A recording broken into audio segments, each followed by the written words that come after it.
Comisión Bíblica Pontifical 20 de agosto de 1941. Carta al excelente PPDD. Arzobispos y obispos italianos. Del sentido literal y el sentido espiritual de la Sagrada Escritura. Del sentido del decreto tridentino sobre la autoridad de la Vulgata. Traducción automática del italiano. Reverendísima Excelencia. Según la Pontificia Comisión de Estudios Bíblicos que, hace semanas, se envió un panfleto anónimo titulado, Un peligro gravísimo para los eminentes miembros del Sagrado Colegio, para el Eclesiástico Ordinario de Italia y para algunos superiores generales de órdenes religiosas. La Iglesia y para las almas. El sistema crítico científico en el estudio e interpretación de la Sagrada Escritura, sus desviaciones fatales y sus aberraciones, 48 páginas en 8. El panfleto lleva la inscripción, válido como manuscrito. Muy reservado de conciencia. Pero de hecho, con una contradicción patente, se envió a toda la península en sobres abiertos. Además, al pie de la última página tiene la declaración, copia certificada de la denuncia presentada al Santo Padre Pío XII. Dado que esto es muy cierto, no es necesario demostrar la falta de corrección, y su excelencia reverendísima sin duda lo habrá notado de inmediato, de enviar al mismo tiempo a su santidad y a muchas personas eclesiásticas un documento escrito con la intención de presentarlo para su examen. Del Sumo Pontífice. Los dos simples hechos bastan para demostrar cuánto el autor del panfleto, quien quiera que sea, carece de juicio, prudencia y reverencia, y podría prescindir de otros comentarios. Sin embargo, por temor a que determinadas acusaciones o insinuaciones puedan disgustar a algunos pastores y desviarlo de la intención de procurar para sus futuros sacerdotes esa sana y justa enseñanza de la Sagrada Escritura, que está en gran medida en el corazón del Sumo Pontífice, los eminentes padres miembros de la Comisión Pontificia de Estudios Bíblicos, reunidos en sesión plenaria para el examen del caso, decidieron someter las siguientes consideraciones a la benevolente atención de Vuestra Excelencia. El folleto pretende ser una defensa de cierta exégesis llamada meditación, pero es sobre todo una acusación virulenta del estudio científico de las Sagradas Escrituras, examen filológico, histórico, arqueológico, etc. de la Biblia no son otros que el racionalismo, el naturalismo, el modernismo, el escepticismo, el ateísmo, etc. Para entender bien la Biblia, es necesario dejar el rumbo libre al espíritu, como si todos estuvieran en comunión personal con la sabiduría divina y recibieran iluminaciones individuales especiales del Espíritu Santo, como pretendían los protestantes primitivos. Por eso los anónimos con extrema violencia atacan a pueblos pontificios e institutos científicos, denigra el espíritu de los estudios bíblicos científicos, un espíritu maldito de orgullo, presunción y superficialidad, paliado por la investigación ceñuda y la escrupulosidad hipócrita de la letra, p. 40, desprecia la erudición, el estudio de las lenguas orientales y otras ciencias auxiliares, y comete graves errores con respecto a los principios fundamentales de la hermenéutica católica. Concurrentes a la noción teológica de inspiración bíblica, ignorando la doctrina de los sentidos de las Sagradas Escrituras y tratando con suma ligereza el sentido literal y su cuidadosa investigación, finalmente, como si ignorara la historia de los textos originales y las versiones antiguas, así como la naturaleza e importancia de la crítica textual, aboga por una teoría falsa sobre la autenticidad de la Vulgata. Haciendo caso omiso de la doctrina de los sentidos de las Sagradas Escrituras y tratando el sentido literal y su cuidadosa investigación con la mayor ligereza, finalmente, como si ignorara la historia de los textos originales y las versiones antiguas, así como la naturaleza e importancia de la crítica textual, aboga por una teoría falsa sobre la autenticidad de la Vulgata. Haciendo caso omiso de la doctrina de los sentidos de las Sagradas Escrituras y tratando el sentido literal y su cuidadosa investigación con la mayor ligereza, finalmente, como si ignorara la historia de los textos originales y las versiones antiguas, así como la naturaleza e importancia de la crítica textual, aboga por una teoría falsa sobre la autenticidad de la Vulgata. Ya que estaría fuera de lugar, y poco reverente hacia los pastores y maestros de la Iglesia, volver a las nociones primordiales de inspiración bíblica y hermenéutica, basta con confrontar las afirmaciones de los anónimos de algunas de las disposiciones más recientes de la Santa Sede sobre el estudio científico de la Sagrada Escritura, desde León XIII en adelante. 1. Del sentido literal. El anónimo, aunque pro forma afirma que el sentido literal es la base de la interpretación bíblica, p. 6, de hecho aboga por una exégesis absolutamente subjetiva y alegórica, según la inspiración personal o más bien según la imaginación más o menos viva y fructífero para todos. Ahora bien, si se trata de una proposición de fe que debe sostenerse como principio fundamental, que la Sagrada Escritura contiene, además del sentido literal, un sentido espiritual o típico, como nos enseña la práctica de nuestro Señor y los apóstoles, sin embargo no toda oración o relato contiene un sentido típico, y fue un grave exceso de la escuela alejandrina de querer encontrar un significado simbólico en todas partes, incluso en detrimento del significado literal e histórico.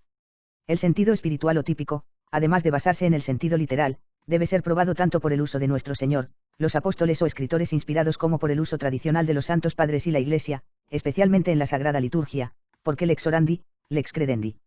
Una aplicación más amplia de los textos sagrados podría, por el contrario, justificarse con el propósito de construirlos en homilías y en obras ascéticas, pero no se puede decir que el significado resultante de incluso las adaptaciones más felices, cuando no está probado como se indicó anteriormente, sea verdadera y estrictamente la Biblia o que fue inspirado por Dios al agiógrafo.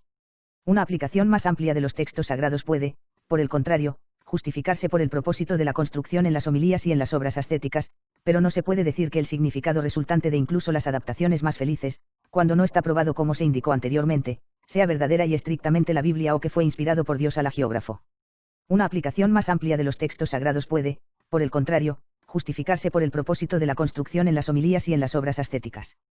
Pero no se puede decir que el significado resultante de incluso las adaptaciones más felices, cuando no está probado como se indicó anteriormente, sea verdadera y estrictamente la Biblia o que fue inspirado por Dios al agiógrafo. En cambio, el anónimo, que no hace ninguna de estas distinciones elementales, quiere imponer las cavilaciones de su imaginación como el significado de la Biblia, como verdadera comunión espiritual de la sabiduría del Señor, página 45, e ignorando la importancia capital del significado literal. Calumnia a los exegetas católicos de considerar solo el sentido literal y de considerarlo de una manera humana, tomándolo solo materialmente, por lo que suenan las palabras, p11, en lugar de estar obsesionados con el sentido literal de las Escrituras, p46. Rechaza así la regla de oro de los doctores de la Iglesia, tan claramente formulada por Santo Tomás de Aquino, omnes sensus fundantur superiunam, stilicet litteralem, ex quo solo poutast trae argumentum, 1, Q1, 10 ad 1, norma que los supremos pontífices sancionaron y consagraron cuando prescribieron que, en primer lugar, se buscara con sumo cuidado el sentido literal. Entonces, por ejemplo, León XIII en la encíclica Providentissimus Deius, propterea cum studio perpendendi quid ipsa verba valent, quid consecutio rerum velit, quid locorum similitudo e iliut italia cetera, externa quo que appositae eruditionis illustratio societur, ench. Bibl. N92, y más tarde, praeception ili, ave Augustino sapienter propositae, religiose obsequatur, exegeta, videliceta litterali et veluti obvio sensu minimime discedendum, nisi vailium vel ratio tener prohibeat vel necesitas cogat dimittere, ench. Bibl. N97. También Benedicto XV en la encíclica Spiritas Paraclitus, ipsa scripturae verba per diligenter considermus, ut cierto constet quid nam sac scripte dixerit, ench. Bibl. N498, donde, ilustrando el ejemplo y los principios exegéticos del Dr. Maximas in exponendis sacris scripturis, San Jerónimo, quien literalis eu historica significatione intuto coyocata, interiores altioresque rimatur sensus, ut esquistiore e pulo spiritum pascat, ench. Bibl. N499, recomienda que los exegetas modeste temperate que el literalis sententia ad altiora esurgant, ench. Bibl. N499. Finalmente tanto los sumo pontífices, León XIII como Benedicto XV, insisten, en las mismas palabras de San Jerónimo, en el deber del exegeta, commentatoris officium esi, non quid ipse velit sed quid sentiatail, quem interpretatur, exponere, ench. Bibl. N91 et 500. 2. Del uso de la Vulgata. Aún más palpable es el error anónimo en cuanto al significado y extensión del decreto tridentino sobre el uso de la Vulgata latina. El Concilio de Trento, contra la confusión causada por las nuevas traducciones al latín y a la lengua vernácula entonces propuestas, quiso sancionar el uso público, en la Iglesia occidental, de la versión latina común, justificándola por el uso secular que de ella hacía la Iglesia misma, pero no pensó en perjudicar en absoluto la autoridad de las versiones antiguas usadas en las iglesias orientales, de la LXX en particular usada por los mismos apóstoles, y menos aún la autoridad de los textos originales, y resistió una parte de los padres, que querían el uso exclusivo de la Vulgata como la única autoridad.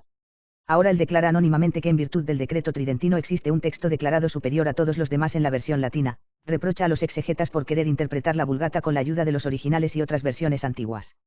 Para él, el decreto da la certeza del texto sagrado, de modo que la Iglesia no necesita todavía buscar la auténtica carta de Dios, página 7, y no solo in rebus fidei et mororum, pero en todos los aspectos, incluido el literario, geográfico, cronológico, etc. Con ese decreto, la Iglesia nos entregó el texto auténtico y oficial, del que no es lícito partir, p6, y hacer crítica textual es mutilar la Sagrada Escritura, p8, es un presumiblemente reemplazará su autoridad, de la Iglesia, que es la única que puede presentarnos un texto auténtico, y es la única que nos lo presenta con el mencionado decreto del Concilio de Trento, p28. Toda operación crítica sobre el texto bíblico, tal como se presenta en la Vulgata, es el examen libre, o más bien el examen personal delirante, sustituido por la autoridad de la Iglesia, página 9.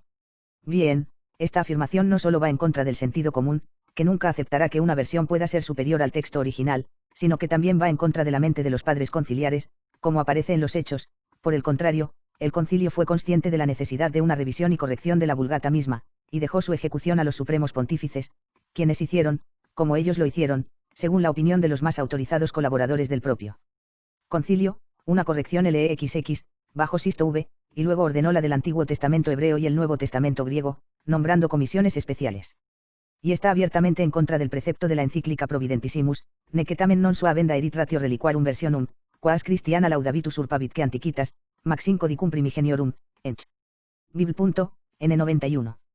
En resumen, el Concilio de Trento declaró auténtica la Vulgata en un sentido jurídico, es decir, con respecto a la vis probativa in rebus fidei et morum, pero no excluyó posibles divergencias del texto original y de las versiones antiguas, como lo expone todo buen libro de introducción bíblica. Claramente de acuerdo con las actas del propio concilio. 3. Crítica textual. Con la idea, esbozada anteriormente, del valor casi único de la Vulgata, y mínimo o casi nulo de los textos originales y otras versiones antiguas, no es de extrañar que el anónimo niegue la necesidad y utilidad de la crítica textual, a pesar de que los recientes descubrimientos de textos muy valiosos han confirmado lo contrario. Dado que es la Iglesia la que presenta y garantiza el texto sagrado, p. 10, hacer crítica textual es tratar el libro divino como un libro humano, p. 23, y el único uso que se puede hacer del texto original y de las versiones antiguas es consultarlos en alguna dificultad para iluminarse, página 6, el texto griego no puede hacer fe contra otro texto y contra el texto oficial de la Iglesia misma, p. 8, y de ninguna manera pueden ser eliminados, del texto, no solo de la Iglesia, igual a Vulgata, sino de la original, trazos enteros o versos enteros, página 7, por lo tanto ni aunque ausente de su tradición primitiva y luego penetrante, intentar establecer el texto sagrado por medios críticos es masacrar la Biblia, p. 9. Luego las varias páginas del panfleto, repletas de invectivas contra la crítica científica, el naturalismo, el modernismo. Que la ciencia bíblica católica, desde la época de Orígenes y San Jerónimo hasta la Comisión para la Revisión y Enmienda de la Vulgata, instituida por el Papa de la encíclica Pastendi, ha luchado por establecer la forma más pura posible del texto original. Y de las versiones, incluida, si no la primera, la Vulgata, que León XIII recomienda encarecidamente, artis critiae disciplinam, quippe percipiendae penitus agiograporum sententiae per utilem, no ubis viamante probantibus, nuestro escolante. Ancipsam facultatem, adivita loco up heterodoxorum, no ubis non repugnantibus, y idem exaquant, apasta aliclit. Vigilantiae, ench. Bibl. N. 135, que la Pontificia Comisión Bíblica ha respondido que, en el Pentateuco, y servati servandis también en otros libros bíblicos, cf. el decreto de Salmis, ench. Bibl. N. 345, podemos admitir tam longo saeculorum de cursu non nullas. Modificaciones ob venise, UTI, aditament post moisi mortem vel ave auctore inspirado aposita, vel glossas et explications testui interiectas, vocabula quaedam et formas y sermon antiquado en sermonem recentorem translatas, mendo usas demum lectiones vitio amanuensium adscribendas, de quibus fascitat normas artis criterae disquirere et iudicare, dec. De Maseica Autentia Pentateuchi, Didi 27 de junio de 1906, ench. Bibl. N. 177, que el Santo Oficio ha permitido y permite a los exegetas católicos discutir la cuestión de la Caama Ioanneum, argumentis incindi exact perpensis, cumea, quam rei gravitas requirit, moderatione et temperantia, in sententiam genuinitati contrariam inclinare, declaratio esse officii, Didi 2 Iunii 1927, ench. Bibl.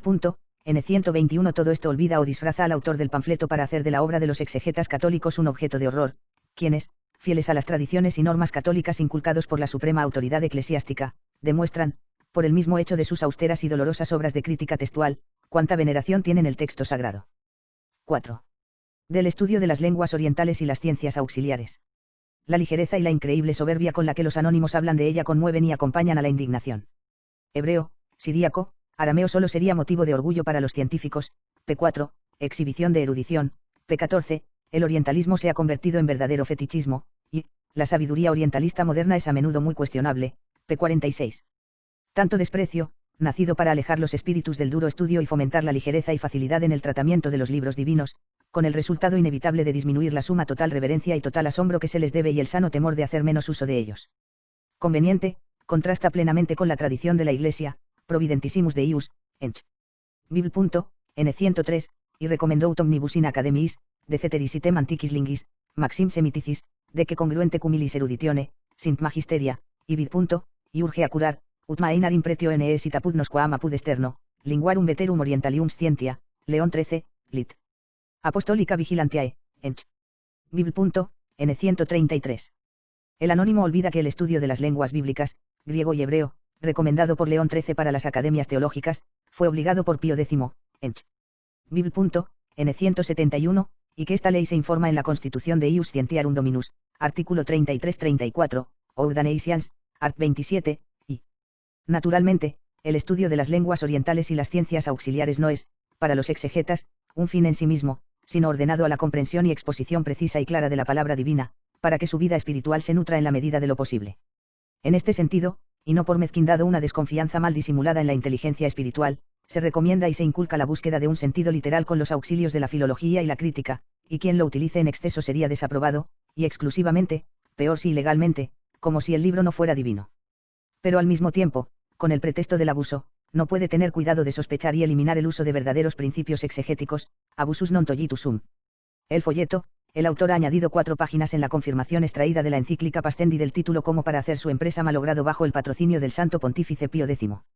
Una medida lamentable, porque, si la enseñanza de la Sagrada Escritura tuvo desde León XIII en la encíclica Providentissimus Deius de Magna Carta, que llamó la atención de toda la Iglesia sobre un tema muy importante, fue Pío X quien dio, por iniciativa propia y personal, la estructura definitiva de esa enseñanza, especialmente en Roma y en Italia, habiendo observado, en su experiencia como obispo, de cerca las deficiencias de la enseñanza bíblica y los efectos desastrosos que sobrevinieron. De hecho, comenzó por instituir, pocos meses después de su elección, el 23 de febrero de 1904, los grados de licenciatura y licenciatura en Sagrada Escritura, sabiendo muy bien que la creación de títulos especiales era un medio eficaz para lograr que los estudiantes se dedicaran de manera especial al estudio de ella. No poder, por falta de medios, fundar inmediatamente el Instituto de Altos Estudios Bíblicos en el que pensaba Pío alentó, en 1906, la enseñanza de la Sagrada Escritura en el Pontificio Seminario Romano, aprobó, en los años 1908 y 1909, la creación de una enseñanza superior de la Sagrada Escritura en el Gregoriano y el Angelicum, y, finalmente, en el mismo año 1909 Pontificio Instituto Bíblico, cuya obra no ha dejado de desarrollarse bajo la mirada de los supremos pontífices con una continuidad de directrices tan evidente que no requiere demostración. Lo mucho que ha hecho el Instituto Bíblico para promover el progreso del estudio de la Sagrada Escritura, especialmente en Italia, lo demuestra el número de estudiantes y oyentes de nacionalidad italiana, y el de los inscritos en las semanas bíblicas, convocadas cada año con mayor frecuencia y fruto. Fue Pío X de nuevo quien fijó las directrices para el estudio de la Sagrada Escritura en los seminarios, cuando publicó la Carta Apostólica Cuniam in Re Biblica del 27 de marzo de 1906, en Bibl.en 155 a 173, y dispuso su aplicación en los seminarios de Italia con el programa especial de la Sagrada Congregación de Obispos Irregulares el 10 de mayo de 1907. No hace falta insistir más, sea cual sea el autor de la exposición y sus objetivos, el estudio de la Sagrada Escritura debe continuar, incluso en los seminarios de Italia, según las directrices dadas por los últimos papas, porque hoy, no menos que ayer, es importante que los sacerdotes y ministros de la palabra de Dios estén bien preparados y sean capaces de dar respuestas satisfactorias, no solo a las cuestiones del dogma y la moral católicos, sino también a las dificultades que se proponen contra la verdad histórica y la doctrina religiosa de la Biblia, en particular del Antiguo Testamento. Por tanto, es grato terminar con las mismas palabras con las que Benedicto XV, por S.M., cerró la encíclica Spiritas Paraclitus, Exegetae Sanctissimi, S. Hieronymi, documentos, venerabiles fratres, eruditos efectivos, utanimis clericorum et sacerdotum vestrorum altius incident, nam vestrum in primis est diligenter ivoque osat considerandum, quid ipsis divini muneris, quauptisant, ratio postulet, si eo non indigno se praestare velint, labia enim sacerdotis custodientes scientiam et legem requirent exore eius, que han ya las domini exercum est, mal.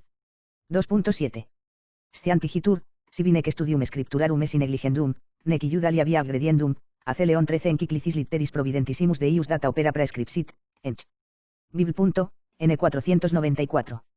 El Santo Padre, a quien toda la cuestión fue sometida en la audiencia concedida por el mismo Su Santidad el 16 de agosto de 1941 al reverendísimo secretario de la Pontificia Comisión de Estudios Bíblicos, se ha dignado aprobar las resoluciones de los eminencias miembros de la comisión y ordenar el envío de esta carta. Cumpliendo con la tarea que me ha sido encomendada, le ruego, Excelencia, que acepte el sentido de mi homenaje, mientras le confirmo. Su Excelencia. Reverendísima para servirle. Card. Diserant, Presidente. FRGM Boste, OP, Secretario. Roma, 20 de agosto de 1941.